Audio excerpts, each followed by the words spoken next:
Taksat e makinës tashmë mund të paguhen edhe online në portalin qeveritar i Albania, ku është shtuar edhe ky shërbim. Çdo qytetar mjafton të ketë një aplikacion në telefon apo në kompjuter, që është aplikacioni i Albanias, të logohet aty dhe të shkoj tek paguaj taksat e automjetit, pra nëse ka automjet gjithmonë, dhe të ndjek hapat e pagesës që janë shumë të shpejta, të menjëhershme në real time. Aktualisht që flasim, numri i qytetarëve është rreth 157.000 drejtues mjetesh.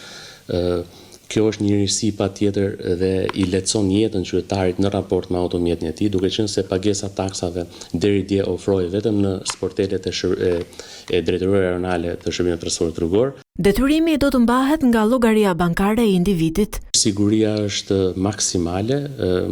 Aktorët e përfshirë në këtë proces janë TPSHTR Aksh dhe Albania. Të gjitha bankat e nivelit 2 që do të operojnë këtë sistem janë të certifikuara nga autoritetet certifikuese mbi sigurinë si kibernetike, ashtu dhe sigurinë fizike të veprimeve. Në ditët në vijim, Drejtoria e Përgjithshme e Shërbimit të Transportit Rrugor do të mundësojë edhe njoftimin me mesazh për drejtuesit e mjeteve për skadimin e patentës dhe të certifikatës së kontrollit teknik të makinës.